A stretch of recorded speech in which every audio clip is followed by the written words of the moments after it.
Trophy জয় করে বড় সিদ্ধান্ত, নতুন করে দল সাজাতে চাইছে আরসিবি। দেখা যাবে মিনি অকশনে।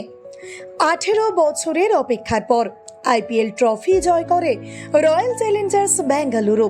তবে ট্রফি জয় করলেও জয়ের স্বাদ ঠিকমতো আস্বাদন করার পূর্বেই বিভিন্ন ঝামেলায় জড়িয়ে পড়ে আরসিবি। ট্রফি নিয়ে রোড শো করতে গিয়েই ঘটে যায় মর্মান্তিক দুর্ঘটনা, প্রাণ হারান প্রায় 11 জন, যার ফলে আরসিবি ম্যানেজমেন্ট থেকে শুরু করে কোহলি দায়ী করা হয় সকলকেই।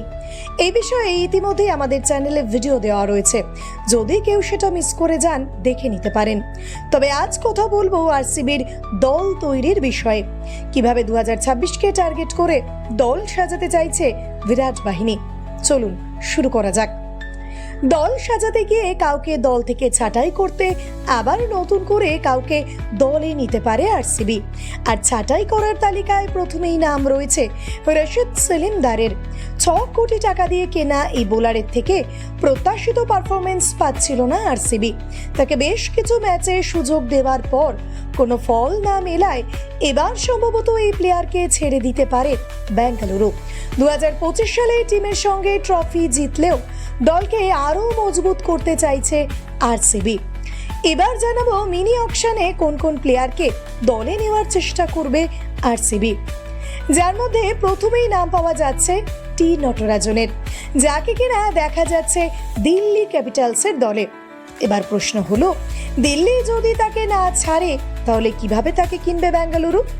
সূত্রের খবর, 10,75,000 টাকায় কেনা এই প্লেয়ার সেভাবে নিজের পারফরমেন্স দেখাতে পারেনি দিল্লির টিম থেকে। তাই দিল্লি সম্ভবত এই প্লেয়ারকে ছেড়ে দিতে পারে। আর দিল্লি ছাড়তেই 2 থেকে 3 কোটি টাকায় এই প্লেয়ারকে কিনে নিতে পারে রয়্যাল চ্যালেঞ্জার্স বেঙ্গালুরু। এর পরের নাম হলো দিল্লি ক্যাপিটালসের মোহিত শর্মা। এই প্লেয়ারকেও দলে রাখতে চাইছে বেঙ্গালুরু। এখানেই শেষ নয়, আরসিবি আবারও দলে ফিরিয়ে আনতে চাইছে তাদের পুরনো প্লেয়ার নবদীপ সাইনিকে। 2025 আইপিএলে কোনো দলে এই প্লেয়ারকে খেলতে দেখা না গেলেও আরসিবি চাইছে 2026 সালে নবদীপ সাইনি আসুক তাদের টিমে।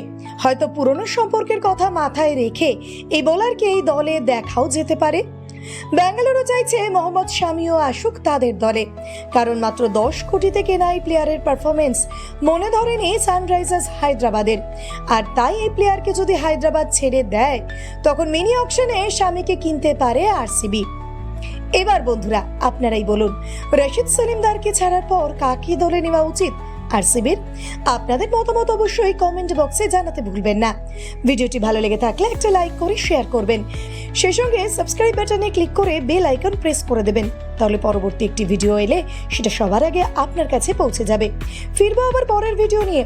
সকলে ভালো থাকবেন, ধন্যবাদ।